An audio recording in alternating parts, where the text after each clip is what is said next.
We're going to continue our discussion on epistemology, and today we're going to talk about Plato and Aristotle's views on epistemology.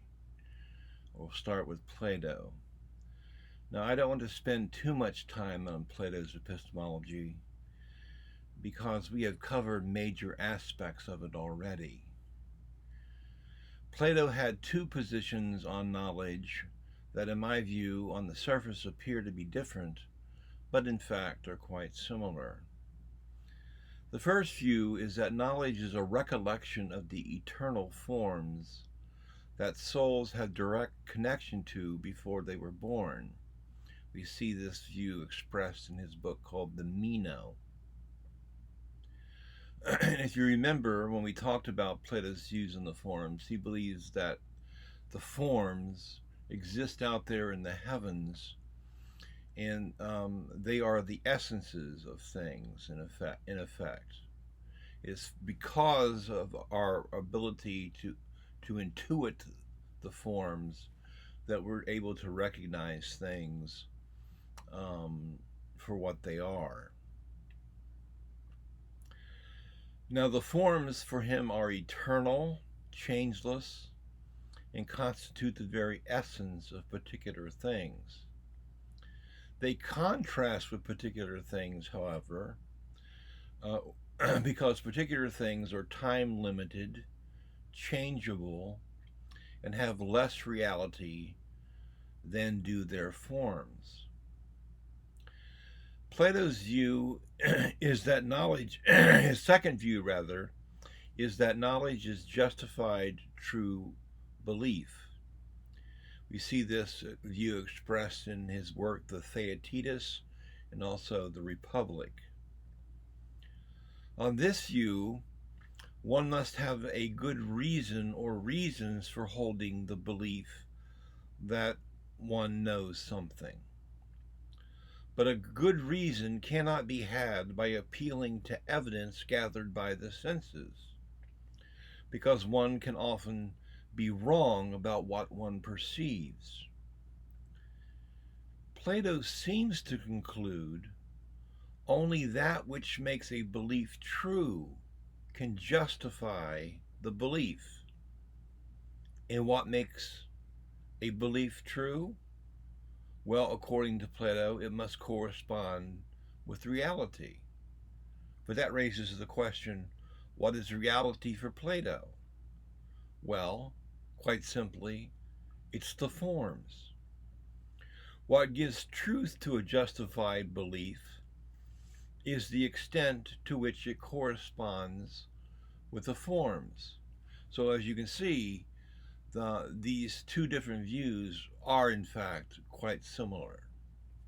So that's all I want to say about Plato's epistemology. Now let's move on to his student's epistemology, Aristotle. Aristotle said, and I quote, "All men by nature desire to know," end of quote. While Plato did not trust the sense experience, Aristotle did to some extent. He believed that it was the only place that knowledge could conceivably begin. In fact, according to Aristotle, it's through sense experience that we learn that there are different kinds of things that have sets of characteristics that resemble one another. That is, we learn through experience that some things have common forms, essences that exist in the things themselves. And if you recall, when we talked about Aristotle's view of the forms are not out there in the heavens like they are for Plato, but they exist inside things as potential. So thinking about Aristotle's view, consider the example of dogs. By repeatedly seeing them, we recognize what is generally true about them. The reason why we're able to recognize that things have common characteristics is because we remember the characteristics over time. These memories are integral to our ability to experience things in a way that we can know them. Memory enables us to recognize what is universally true about different kinds of things, like dogs, desks, hairbrushes, and so on. To recognize what is universal about a thing, says Aristotle, is to have an intuition about it. Oh, when we see it, oh, that's some kind of dog. And by intuition, he means to recognize something immediately without conscious reasoning. The intuition then gets analyzed by reason, and reason concludes that what we have generally seen about a kind of object in the past we'll also see in the future. For example, dogs we see in the future will generally continue to resemble dogs we have seen in the past. In other words, we will be able to make an induction about dogs we'll see in the future. Now, when we discussed informal logic, we defined induction. Suffice it to say that good inductive arguments make the conclusion probably true if the premises are true. Through induction, our reasoning moves through the individual to a general principle, says Aristotle. Aristotle thinks so much of intuition that he actually says it provides more certainty than scientific knowledge. So to summarize Aristotle's view on epistemology, we initially have sense experiences of things. And if we repeatedly have them, we develop memories about them, about what they are and what they're like. Then we have repeated experiences after that of these things, and we develop an intuition about them, of what they are. So these repeated experiences combine with our intuitions, and we use induction to say, oh, what this thing looks like, and what I recognize it as now, I'll see other examples of it in the future, and I'll know what it is. So that's his view in summary. But then Aristotle does something interesting. He uses this analysis of reasoning to show it leads to deductive reasoning as well. The process of experiencing, remembering what we experienced, and using our intuition to recognize what's generally true about different kinds of things leads us to the starting points, the premises of deductive arguments. For example, if we learn that all men are mortal, and we also learn that Socrates is a man, then we have two premises of a syllogism, of a deductive argument. And using that syllogism or deductive argument, we can deduce that Socrates is mortal. But Aristotle said it was not enough to know something just by learning its common characteristics. We must also understand what it does, how it behaves, and what its purpose is. And you should write this down, what I'm about to give you, because it will appear in your final exam. This is known as the four causes of a thing for Aristotle. This is known as the four causes of a thing for Aristotle. The first cause. Write this down. The first cause is the material cause, what the thing is made of. The second cause, and write it down please, is the formal cause, the arrangement or shape of the object. The third thing, and write it down, is the efficient cause, how it was brought into being. And fourthly and finally is the final cause, what is its purpose. So write this down again, and I'll go over it more slowly this time. The four causes of a thing according to Aristotle. First, the material cause, what it is made of.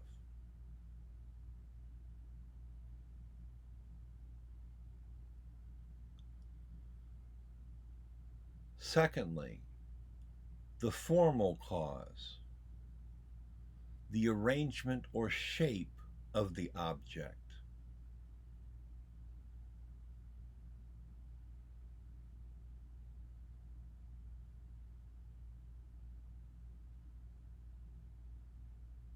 Thirdly, the efficient cause, how was it brought into being?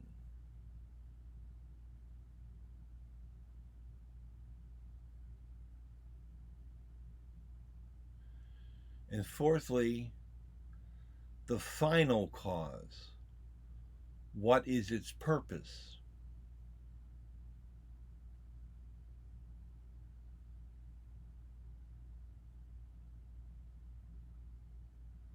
Now, for an example, consider the chair I'm sitting in. The material cause of the chair is that it's made of plastic and metal and whatever makes up imitation leather. So that's the material cause of the thing, what it's made of. The formal cause of the chair is that it's arranged in a way that resembles a chair. The third cause, the efficient cause, has to do with how it was brought into being. Well, it was brought into being by a chair maker. And then the final cause, or what is its purpose? Well, its purpose is to allow me to sit in it. So this is using it to really know a thing, says Aristotle. You have to know more than just to be able to recognize it. You have to know these causes as well to really understand something thoroughly. Now, the first three causes, the material cause, the formal cause, the efficient cause, are largely uncontroversial. But the final cause is subject to controversy. The final cause suggests that everything has a purpose. And a lot of people believe that. Some people do not. Some people say it's not clear that everything has a purpose. There's some pebble right now on the planet Pluto that's just lying there. What is its purpose? Doesn't seem to have a purpose. So, but Aristotle would say that it does, but it's not clear that it does. So the final cause is somewhat controversial. So let's now talk about some objections that have been made to Aristotle's epistemology. First of all, can we really always trust our senses? No, we can't. In fact, even Aristotle agrees with this. In his Ethics, he discusses how wine tastes bitter when someone is ill, but it tastes sweet when someone is well. So how does it really taste? You can't tell by your senses. Secondly, if we can't trust our senses, then how can our senses be reliable guides to give us universal truths that serve as the premises, the starting points of our arguments? And that leads to the third objection. Reasoning can always go wrong. Aristotle admits this also. So how can we trust our syllogisms to provide us sound arguments if reasoning can go wrong? Fourthly, intuition can go wrong. I could look out my window and see what I think is my dog. My intuition tells me it is my dog because it resembles the way my dog has always looked. It's in a location my dog typically likes to frequent, and it's in a position my dog typically likes to take. But it might just be a sheet lying on the ground. Or maybe my neighbors decided to play a trick on me and put a cardboard cutout painted to look like my dog in my yard. But I quickly look out the window, I see it, I have an intuition it's my dog, but my intuition got it wrong. So intuition can go wrong as well. And fifthly and finally, are our memories really trustworthy? There are many reasons to think they are not. There are differences in what people remember over time. My sister and I sometimes have different memories about some event that happened in our childhood. There are things that I've gone back, like neighborhoods I used to live in when I was a small child, and gone back and looked at certain features of the neighborhood I remembered to be one way, but turns out they're quite different now that I'm older. So memory can go wrong as well. So these are some possible objections to Aristotle's theory. Thank you.